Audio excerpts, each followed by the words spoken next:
this happen? Send reinforcements! No! Wait! Hurry up! Get off! Get off! Help me!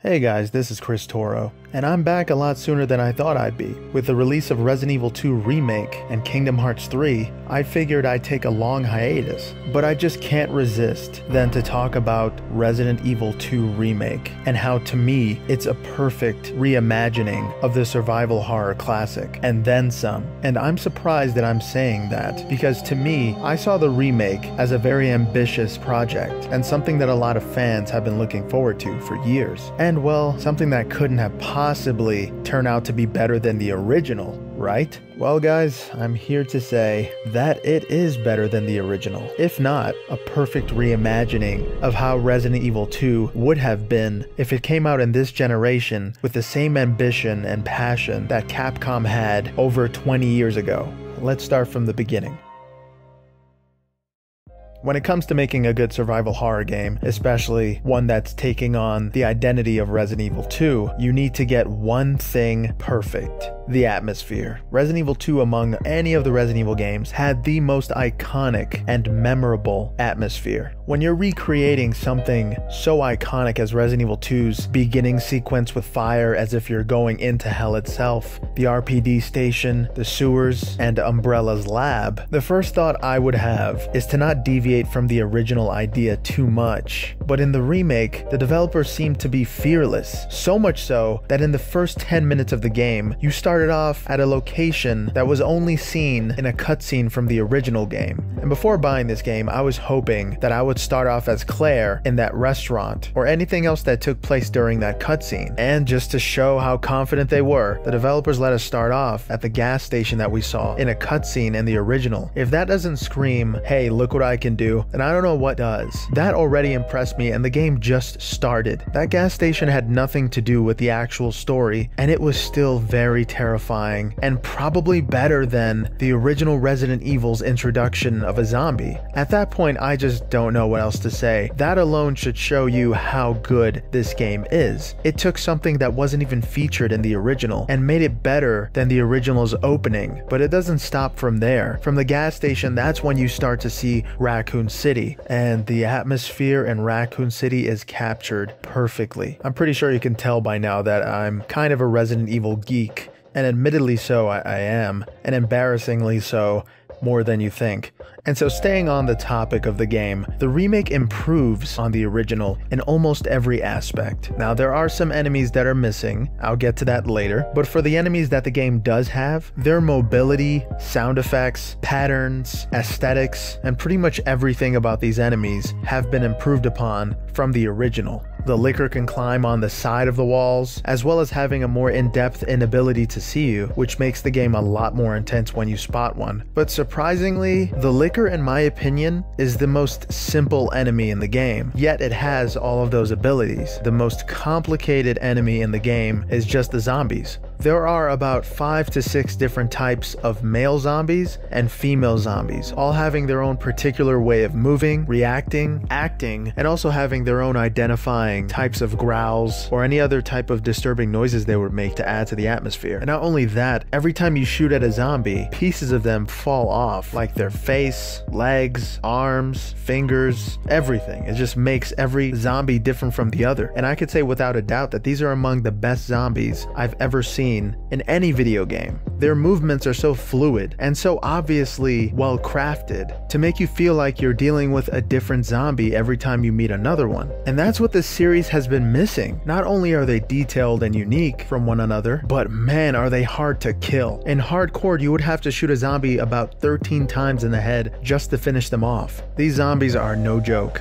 But the number one scariest thing in this game would have to be Mr.X. The first time I ran into Mr.X, when he was lifting that helicopter above his head, I almost couldn't believe what I was looking at. I thought it was going to transition into a cutscene that would eventually bring me to safety, but of course that's not how this game works. It pits you in a situation that forces you to put your shit together to desperately survive from, and Mr. X will pit you in those situations over and over again. There was a point in the game where I was just standing still for 10 minutes just listening to him roam around the police station looking for me and wondering exactly where the heck he was, just so I can get that key card. Not having the ability to freely roam around and do whatever you want with the rules that were established from the beginning rattles your cage a surprising amount. Mr. X, as well as the zombies, has been improved upon a lot. In the original, you would be able to take him down and just not have to worry about him, but in the remake, when you shoot him 5 times in the head with a magnum, all he does is temporarily kneel to recover, and then he gets right back up about 15 seconds after to start pursuing you again. Mr. X, or the Tyrant, is probably scarier than Chris Walker in Outlast. Sure, Chris Walker makes a bunch of crazy noises and can rip off your head from your body, but Mr. X doesn't say anything. He just comes out of nowhere and just simply tries to kill you, as if it's another Wednesday for him, as if he's done it 100 times, and when you shoot him in the face with a shotgun, he just shakes it off. You have weapons, and he's still not going down. That's what upgrades him above Chris Walker status. The fact that it's deniable if he can even die.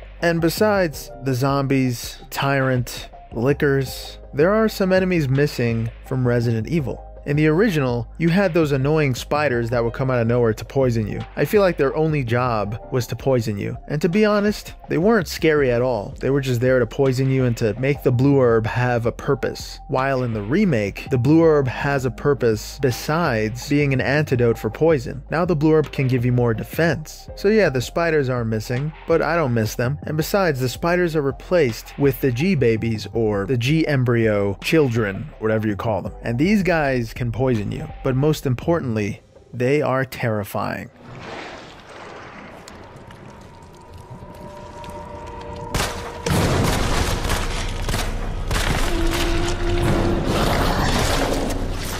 The first time you see one, it's not that terrifying because you know he's there waiting, but when going back to where you came from in the sewers, you just see one sprout out of a sewer line and into the part of the sewer that you were about to run into. I doubt after seeing that anybody actually took a step forward. The first thing I did was turn directly around and back to where I came from. The only thought that comes into mind after seeing that would be, hell no. And so yes, there were changes from the original, but in my opinion, there were much needed improvements. Just like those plant creatures you meet in the Umbrella facility. Instead of just being a human-sized Little Shop of Horror plant, which you barely see in the original, ended up being some kind of humanoid, clicker-esque zombie hybrid that, for the most part, scared the bejesus out of me, at least for the first few times. And then I just avoided that area entirely.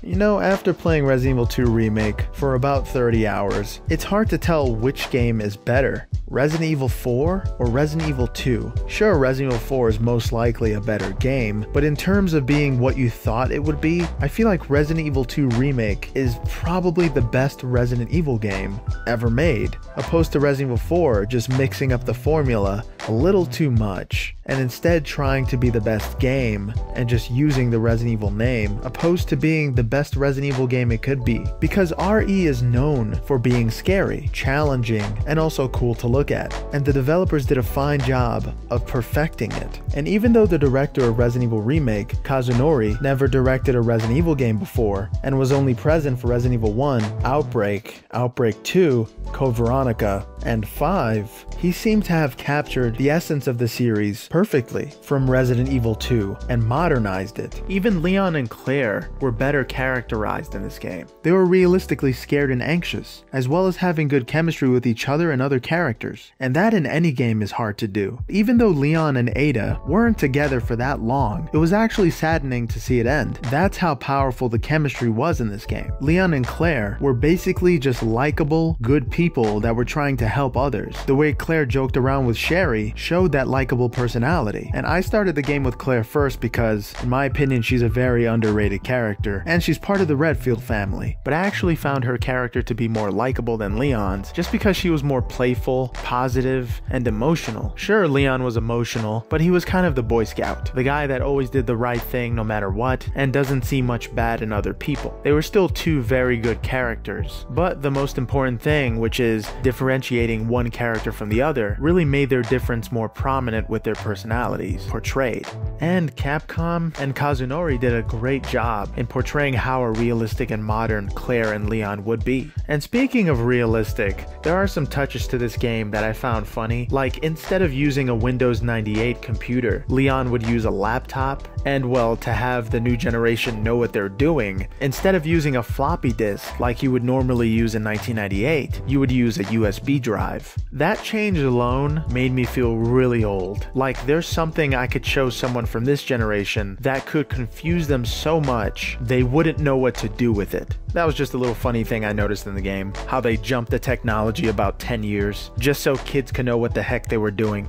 And lastly, because of all these reasons, the Resident Evil 2 remake successfully outdoes, surpasses, outpaces, and just downright perfects the original formula from its original predecessor. Resident Evil 2 Remake is something I didn't even know was possible. Somehow Capcom woke up and became the Capcom we always wanted them to be. And if you're a newcomer who's enjoyed games like Outlast, Alien Isolation, and The Last of Us, I can tell you without hesitation that you are going to eat Resident Evil 2 up. And yes, that's a tasteless pun, but trust me, when you play this game, you're gonna know why there's so many people obsessed with Resident Evil like me. It still doesn't explain why Paul W.S. Anderson is such a bad director, but for everything else, it shows exactly where survival horror came from and why Resident Evil is still king.